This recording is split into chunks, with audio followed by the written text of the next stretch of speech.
13h30, 17h, la cour des grands. Alessandra Sublet.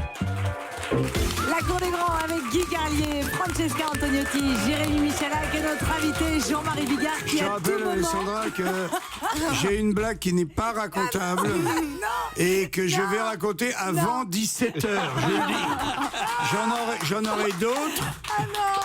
J'en aurai d'autres, hein. J'ai des blagues qui sont tout à fait propres. C'est notre dernière émission en direct. Non, mais rappelons que celle-ci, elle te met carrément mal à l'aise, toi. Quoi. Oui, c'est pour ça qu'en même temps, je me concentre, je me prépare pour la raconter parce qu'elle est terrible. Mon Dieu. Alors, ça va sentir le vomi, je vous le dis tout de suite. Alors, il y a une tradition dans cette émission, Jean-Marie, c'est le camarade du jour. C'est une personnalité publique ou pas. En général, c'est un clin d'œil à notre invité. En l'occurrence, c'est le cas. Peut-être devinerez-vous qui est notre camarade du jour. Je ne vous donne ni son prénom ni son nom, car tous autour de la table, nous le connaissons. Et surtout vous, Jean-Marie. Peut-être... Sacha Guitry. Il est décédé ? Peut-être que je pourrais dire que l'habit ne fait pas le moine. Bonjour, camarade du jour. Bonjour Alessandra. Donc, cette voix, vous allez la reconnaître très vite. Je demande à notre camarade de nous répondre juste par oui ou par non, sinon ça va aller trop vite. Je crois avoir reconnu sa voix. Ah bah non, posez les questions, celles que vous voulez, je vous les laisse. Francesca. Bonjour camarade, est-ce que vous avez fait un film ou une pièce de théâtre avec notre ami Jean-Marie Bigard ? Oui. Oui, un film. Ah ben, ça y est, je t'ai trouvé. C'est toi, Laurent ? Eh ben non. C'est pas Laurent ? Non, C'est pas Laurent, ma fille. Oh, quel dommage. Il va être content. Oui, donc l'habit ne fait pas le moine, c'est en référence au film de Jean-Marie. Non. Est-ce que vous êtes déjà venu dans ce studio faire cette émission ? Oui. Est-ce que vous montez sur scène en ce moment ? Oui. Est-ce qu'on connaît votre nom grâce à 3 lettres principales ? Ah non. Non, c'est Est-ce que je vous connais personnellement, ami de François Rollin ? De Bigard. J'ai dit le nom. C'est pas François Rollin non plus, mais vous vous connaissez avec le camarade du jour. Jean-Marie, une question pour essayer de deviner qui est le camarade du jour. Attends, nous, on a vraiment picolé des bons canons ensemble. Oui. On a été parfois ivre-mort. Pas moi. Est-ce que ce serait pas Nicolas Sarkozy ? Écoute, je sais pas. Est-ce que ce serait pas le pape ? Ah oui. Alors, notre camarade du jour, évidemment, vous le connaissez, continuez à lui poser des questions. Oui, l'habit ne fait pas le moine, c'est ça qui me... Si, en plus, l'habit c'est fait l'habit de la complètement... Morandais. L'habit fait complètement le moine, en plus. C'est une connerie, ça. Ouais. Camarade, est-ce que vous jouez un prêtre dans un des films ? Vous avez un lien avec la religion ? Non. C'est rapport au rôle qu'on lui connaît à la télévision, et là, pour le coup, l'habit ne fait pas le moine. À la télévision. Parler de Jean-Marie ou de l'invité ? De l'invité, du camarade du jour. C'est-à-dire qu'à la Je vous aide télévision, parce que- vous jouez le rôle d'une profession très marquée. Oui. Ah, vous êtes une femme ? Non. Vous êtes sûr ? Jean-Marie. Mais vous n'avez pas une perruque à la télévision. C'est pas Doudi. Est-ce que j'ai dîné un soir avec votre tonton pied noir ? J'ai peur. Oui. Alors, qui est notre c'est Qui est camarade le roi du du jour couscous. C'est ça. Est-ce que vous êtes un gentil garçon qui aime les animaux et les hommes ? Ouais. C'est Raphaël Raphaël. Raphaël. Bah oui. Alors, on est heureux de vous entendre, Raphaël. Ils ont mis le temps. Hein. Nous voulions d'abord vous souhaiter un joyeux anniversaire. Vous avez eu 53 ans vendredi. Ça, c'est beau. Oui, j'ai vu ça dans le journal. Raphaël, bon anniversaire, chérie. Jean-Marie. Alors, Raphaël et Jean-Marie, c'est une longue histoire. Bah Faut oui, quand même hein. expliquer.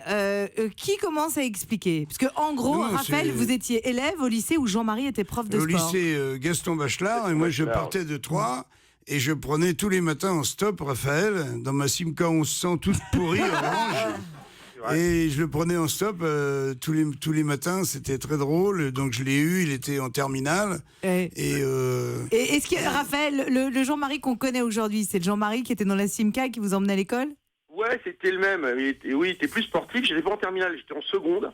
C'était en seconde. Et on écoutait Francis Cabrel dans la voiture. Ouais. Tu vois, on est parti de loin quand même. Hein. Ça nous a pas empêché de devenir célèbres, n'empêche. C'est vrai.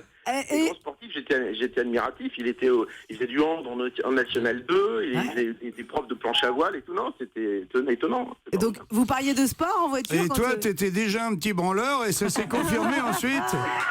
C'est ça qui était bien.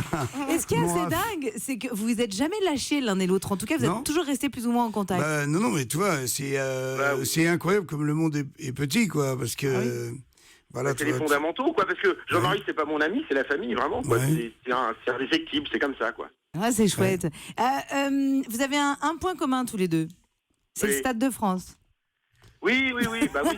Ah oui, et Jean-Marie me regarde en l'air de dire qu'est-ce que tu me dis, connasse. Lui, il a fait le vrai Stade de France, et moi, c'était un clin d'œil. J'ai loué la salle entre les toilettes et la tribune présidentielle. Dans le Stade de France. Dans le Stade de France, et avec les affiches dans le métro, Mézraille au Stade de France, dépêchez-vous, il reste plus que 250 places à vendre, mais il y en avait que 250 dans la salle. Ça, c'est Raphaël, ça. Et comme j'avais pas les moyens de faire allumer le stade, j'ai filé des lampes de poche à tous les spectateurs. On est allé sur la pelouse et je leur ai dit, venez, je vais vous montrer où Zidane a marqué. C'est drôle. Et évidemment, Jean-Marie a rempli 56 000 personnes venues le voir. D'ailleurs, c'est le seul. Moi, j'ai pas rempli 250, moi. mais l'intention y était. Dites-moi, vous vous êtes retrouvés dans le film de Claude Lelouch, tous les deux, chacun sa vie. Il fait un flic, Il fait un gendarme. Il fait un gendarme. Tout le monde est magnifique dans ce film. Je tiens à préciser, il y a un gros... Chacun sa vie, tous les comédiens sont au top parce que d'abord c'est difficile d'être à chier avec dirigé par Claude Lelouch. Il te dirige comme il fait avec les enfants. C'est un peu son secret. Il est sous la caméra et puis tout d'un coup il te dit tiens, dis-lui ça. Donc tu es d'une vérité et d'une authenticité incroyable. Tu te regardes, tu te dis putain, je suis un bon comédien. Parce que tu es dirigé par un le bon grand maître. Et Raphaël, ça s'est bien passé pour vous aussi? Moi, j'étais dirigé par Claude Lelouch. Il y avait Vanessa Demouy qui me faisait une gâterie, donc c'était ça mon rôle principal. Oh, ça va. Elle le suce d'un cabriolet et il se contentait de faire des petits mouvements de plaisir qui faisaient très bien. Et j'ai eu les scènes avec Johnny et Jean Dujardin, donc c'était rigolo. Oui. Ah, c'est chouette. Et d'ailleurs, je rappelle à Raphaël qu'on pourra retrouver une soirée vendredi soir sur C8. Cela s'appelle L'humour de sa vie et vous serez accompagné de Patrick Sébastien. L'émission sera suivie d'un best-of de vos meilleures interviews, d'où la bille fait pas le moine, à 23h. Merci mille fois d'avoir été avec nous. Merci à vous. Et puis je vous embrasse et je vous aime. Moi aussi, bisous.